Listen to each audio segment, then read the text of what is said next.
Welcome to today's live session for the subject urban governance. And hello, am I audible? Yes. Okay.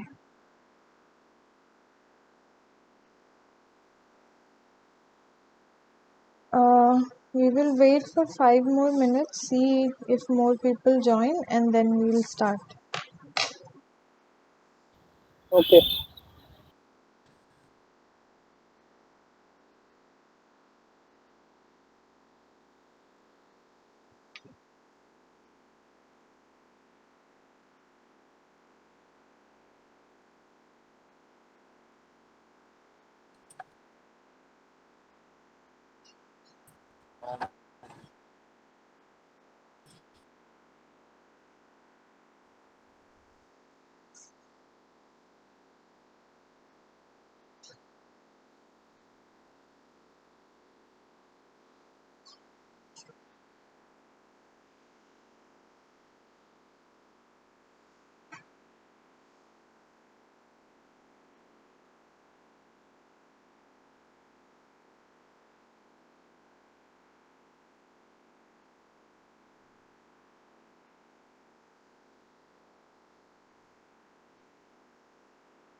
Okay, I think we can start today's session.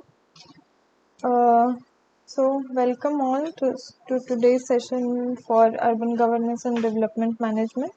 The instructor for this course is Professor Uttam Kumar Roy, and I am Nikita Ranjan. I am the teaching assistant assigned to this subject, and I'll be taking your live sessions. So, two more live sessions before this have happened, and today is the third live session. Few people pointed out in earlier live sessions that the questions which I was solving in the live sessions, they were the same as the questions which are assigned in this uh, run of the course as well. So in a sense, we were doing the same questions which are assigned in the current run. So because of that, I went through the questions which are assigned in this assignment number 3, for which this live session is. So the previous year's questions and this year's questions are the same. So unfortunately, I won't be discussing those questions in today's live sessions. I'll give you a brief overview of what has been covered in today's, like in this week's lectures, which is from lecture 11 to lecture 15. So lecture 11 was organization and organization development. So you would have been taught different determinants of organization performance, which might which you might know. They are environment, behavior, and next is organization structure of ULBs. You would have been taught that. Then you would have been taught roles and responsibilities of elected representatives.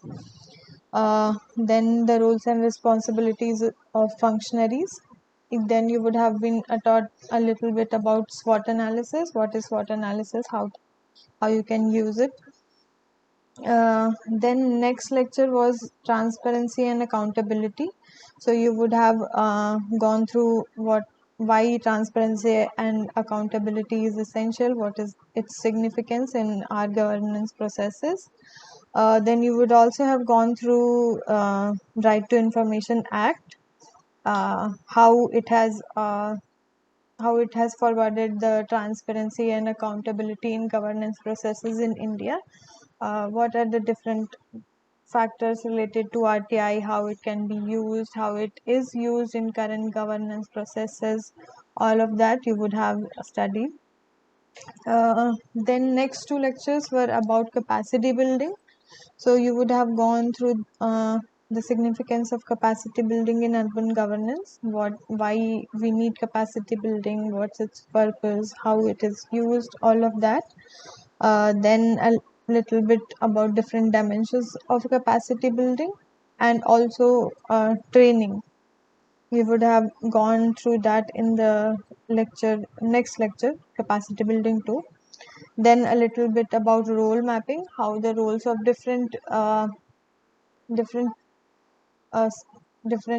people and different individuals and different systems of the organization are, how you can map the roles of each one of them.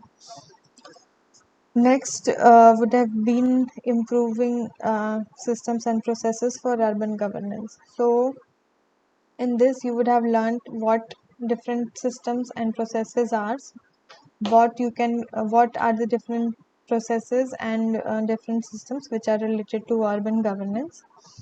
Then how you can improve those systems, and related to this you would have studied a little bit about use of technology, or you can say e-governance, in which is the use of technology in governance processes, how it can be used to improve the systems and processes for urban governance. You would also have seen a few examples of it.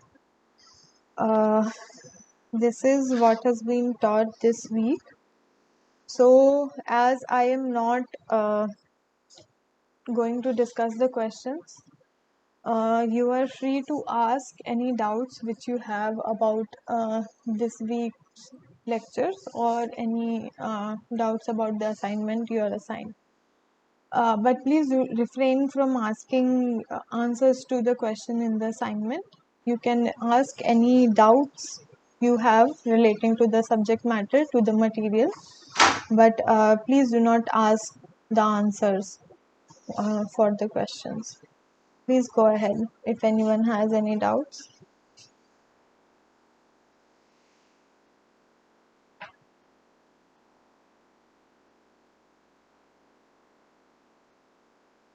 I have muted you all, so you might not be able to unmute yourselves, but you can type your question in the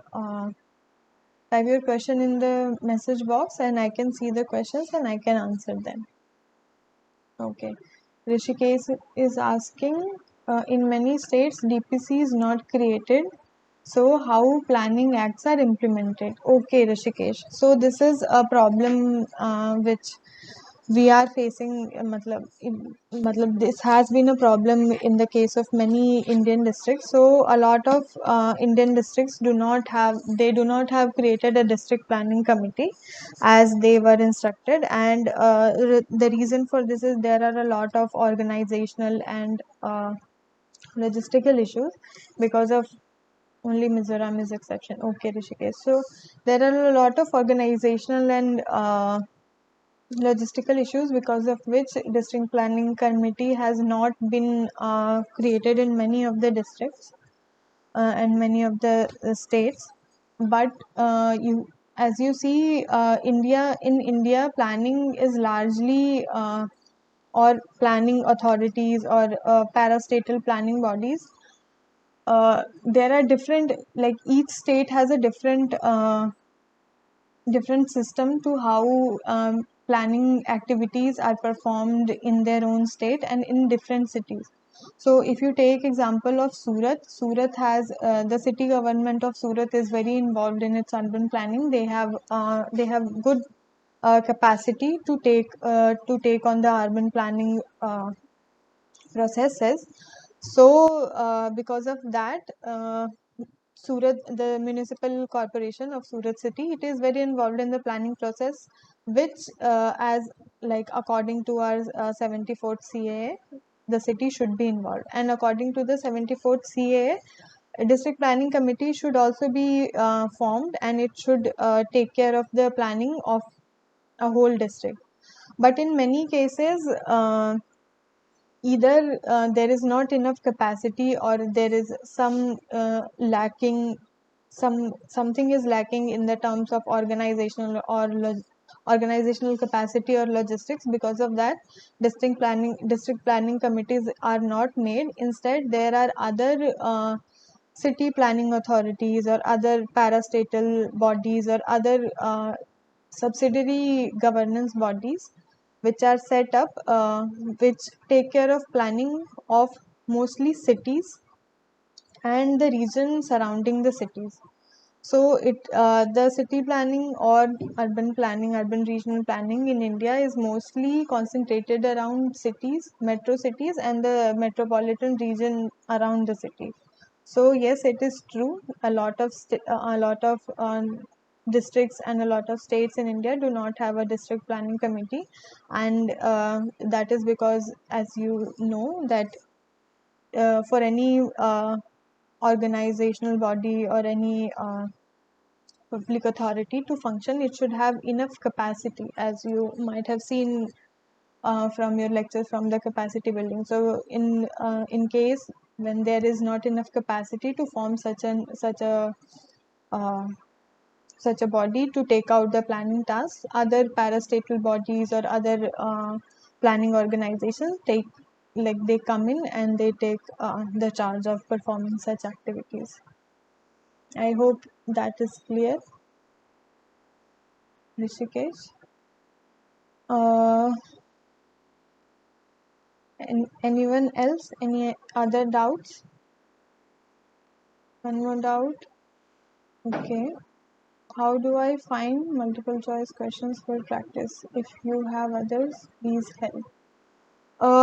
I do not know where you can find the questions for practice, but I can help you provide some sources which you can refer to study for urban governance and development management for Maharashtra. I can in the next session I can provide you with some sources or some documents which you can refer to study the specific case of urban governance and development management in Maharashtra.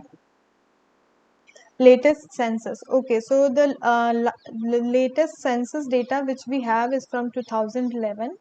After that, we were supposed to have a census in 2021, but because of COVID and several other logistical issues, the census 2021, which was planned for 2021, is still under process.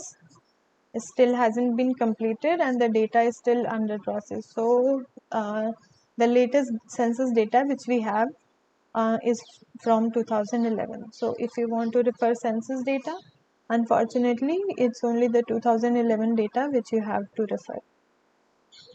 Okay. Okay. Shikesh, thank you so much for your question. If anyone has any other doubts, please ask, and do not hesitate asking doubts from earlier sessions also. So any questions you have from week 1, 2 or 3 which is current week, you can ask. Rishikesh is also asking, should I refer 2018 data from UN survey? Okay, so Rishikesh, one thing you have to see, UN surveys are not what you can say the same. The surveys won't be of the same scale or the same. You won't find everything which the census of India does. So census of India does the surveys on a different scales. Their surveying methods are different, and UN might have surveyed India, but the intent of their survey, the purpose of their survey, and the scale on which they survey are different. So the data you get from census of India or the data you get from UN, they probably would be in different formats. So it is difficult. It is oftentimes difficult to relate both the data. But yes, of course, you if you get data from a good reputable source like United Nations survey, yes, you can go ahead and use that.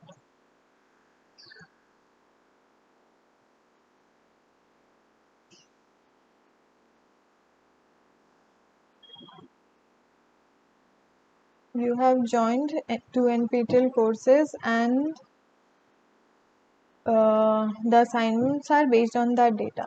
Okay, so Rishikesh,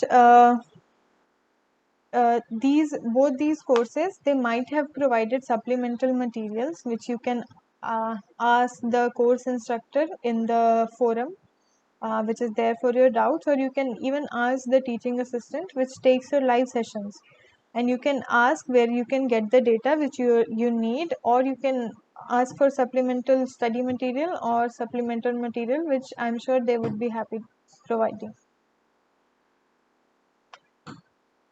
Okay, thank you, Rishikesh.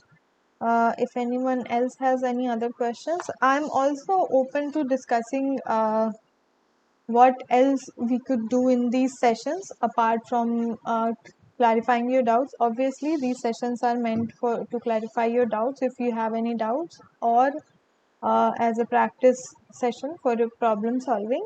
But as we have seen, the questions for previous runs assignments and current runs assignments are very similar, or uh, so I am not able to discuss them here, but you can suggest whatever else you would want to discuss here.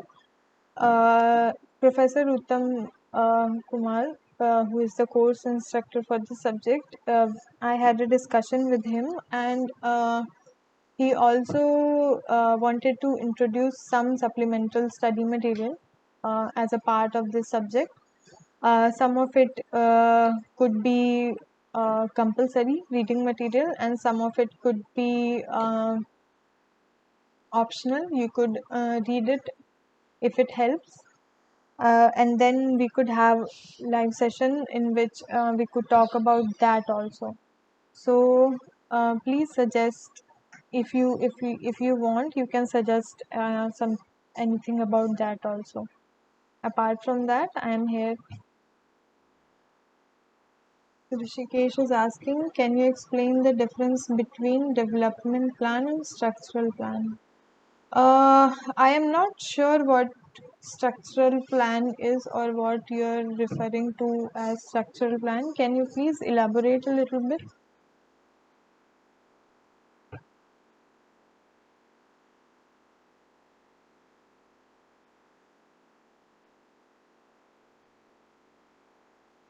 Karnataka structural plan is prepared. Okay, so I am not aware, or haven't seen the Karnataka structural plan. In the next session, I could probably discuss this a little bit, or okay, and elaborate on it. But it might there are many cases in which you see master plan and development plan. They are sort of aliases, so they are the same name. Sorry, they are different name of a similar kind of document. So both the documents, they will discuss the current land uses and the proposed land uses of area in any area, and then they will discuss the different intents of development pertaining to different sectors, like the demography, how the demography is changing, how development is happening, how urban and rural areas in any city or city region is changing. And then it would talk about the industrial profile, it would talk about other things. So in a sense, there are several documents which discuss the same thing, but they have different names, like some call it master plan, some call it development plan. So it is possible that the structural plan is a document which is similar to that. Okay, but I can go through the Karnataka structure plan and give you a more clearer answer in the next session.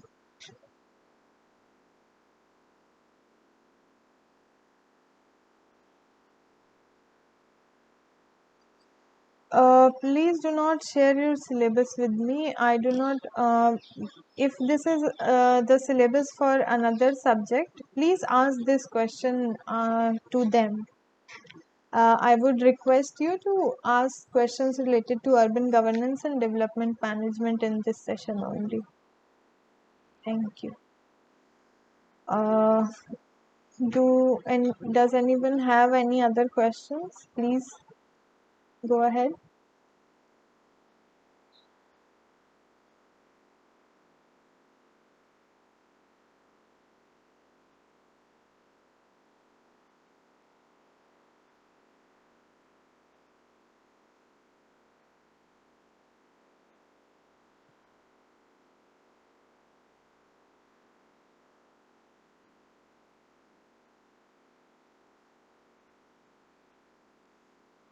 Please explain financial management in urban governance.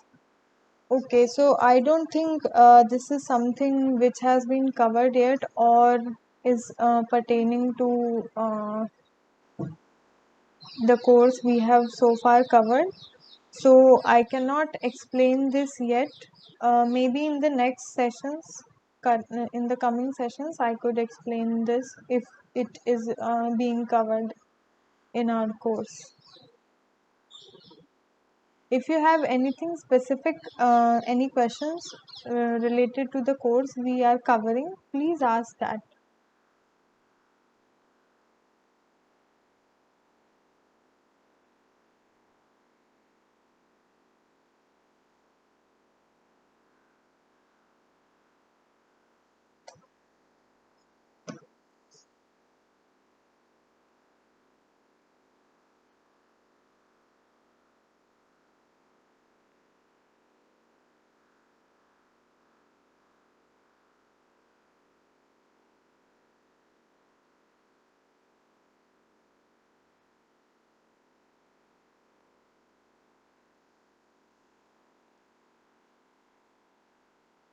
I see Ashwin, Harshita, Rishikesh, and Sagar. So, if anyone of you has any questions, please ask.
I see question. Can you please elaborate the functioning of ward committee by the committee?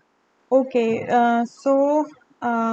I think you might have studied about the ward committee when you were studying different tiers of governance.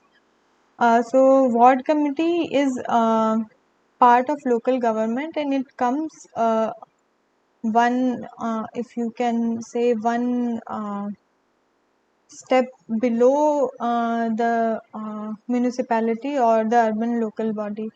So as you might know, the urban area is divided into several wards, and for each ward there are some elected representatives. Election of representatives for different wards are different in the case of different cities and different municipalities. So what the function of ward committees is, they are a representative of the people of a particular ward, and they make the needs, like they sort of do the functioning of liaison and communication between the people of the ward and the municipality. So in a way, they communicate the needs and wishes of the ward, or the issues and the people of the ward is facing to the municipality, and they take care of functions. Uh, they take care that the functions which the municipality is undertaking are in line with uh, the specific interests of the warder community. They can also take part in things like uh, preparing implement like preparing, like helping in and maintaining an accountability in the implementation of integrated development plans, ensuring that the interest of a ward is uh, kept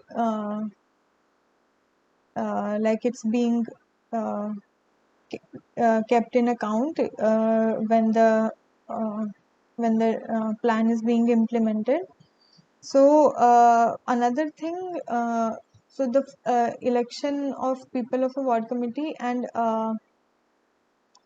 the functions which every like the number of people who would be elected in the ward committee, what percentage of reservation person in the ward committee, like females or other should have. It depends entirely on, like, say, city to city. So every city would have their own uh,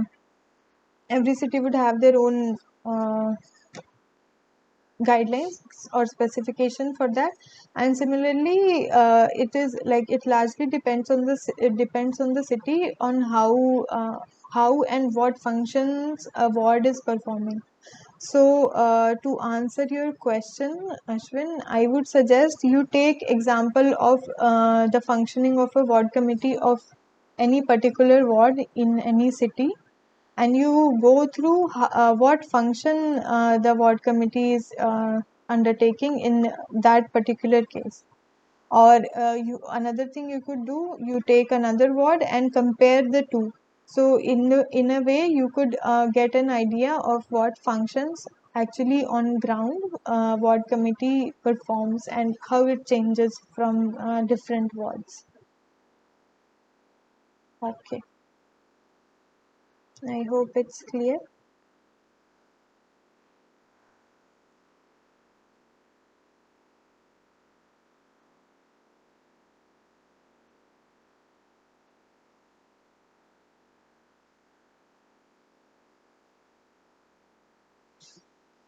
Any more questions?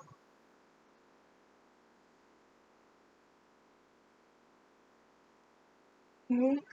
How will the coordination between adjacent ward committees work in implementing a city's development plan? Okay, so this coordination is this the municipality will take care of the coordination, because as I mentioned, so ward is one level below the municipal government. So municipal government in takes care of all the wards which are present in a city. So all the issues regarding to the coordination and all of that between different wards, that is taken care of by the municipality, and that applies even for even in implementing a city's development plan.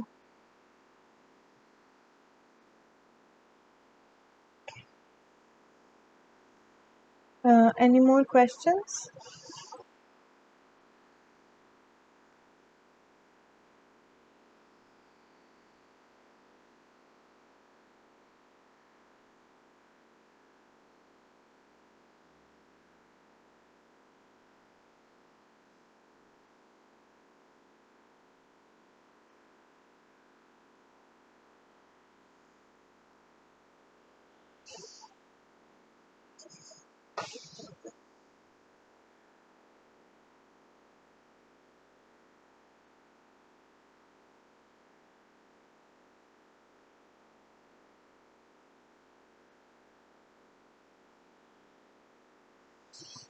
So there is another question.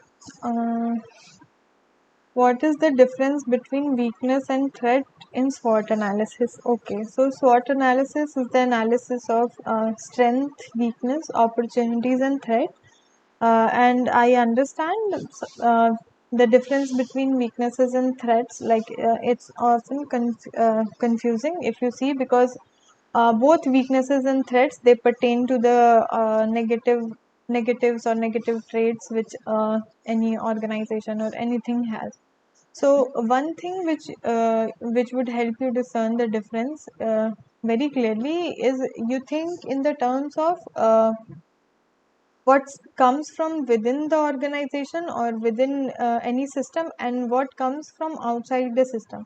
So anything which is internal to the system or internal to an organization, which harms or which is a drawback to the system's functioning or the organization's functioning, which is internal, that is a weakness. And anything which is an external factor, so it might be some environmental factors. Environment can mean uh, external environment, the infrastructure it has, or other socio-political stresses it faces. So it would be that you can understand as a threat to the system. So weakness is always internal to the system, it is a part of the system, and threat is something which is an external thing, so it is acting upon the system from outside, and it's not acting from within. So weaknesses is everything which is a part of the system and which is lacking in some capacity, so that is a weakness. And threat is everything which is outside the system, and it it is having a negative effect on the system or an organization. I hope it is clear.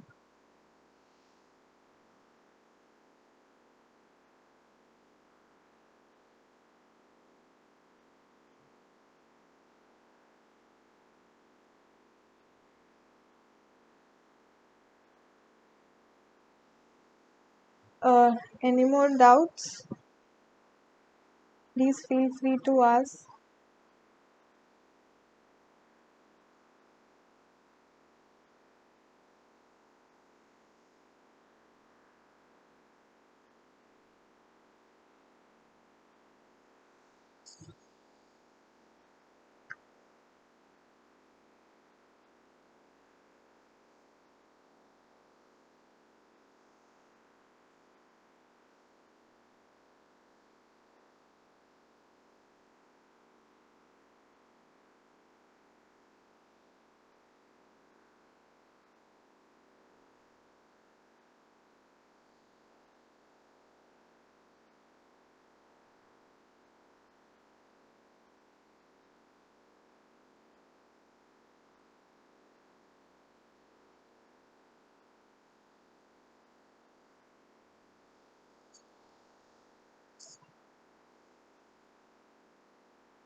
Anyone has any doubts, please ask.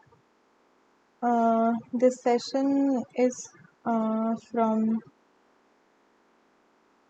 6 to 7, so we have 1 whole hour.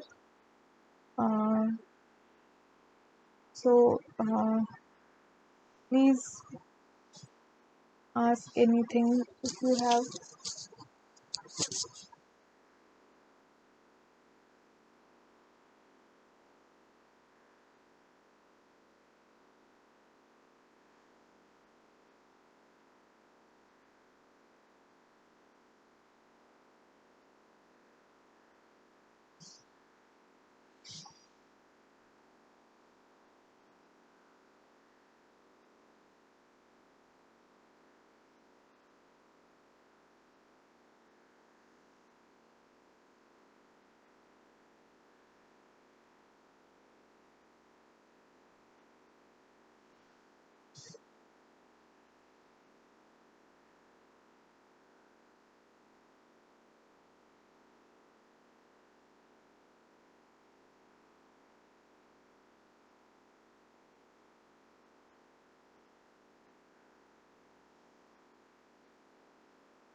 Please ask if you have any doubt.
As I am not receiving any more questions, and all the participants apart from Sagar have left, I think I would close the session for today.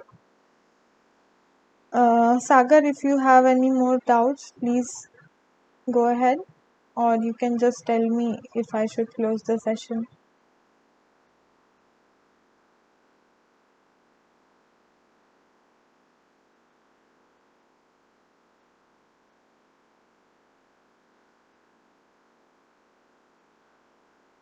Sagar, am I audible? Can you hear me?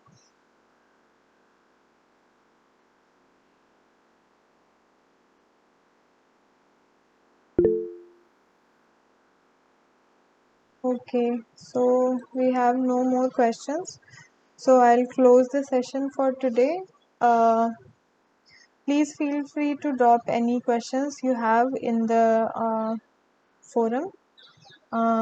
we will take I will take up your questions from there as well, and please feel free to suggest anything supplemental if you want for these sessions. From the next session onwards, the sessions would be like this. We would have interactive questions and answers. I would answer your questions. I would even take up the questions which I missed or which I did not elaborate properly in this session, and I'll elaborate those questions in next session.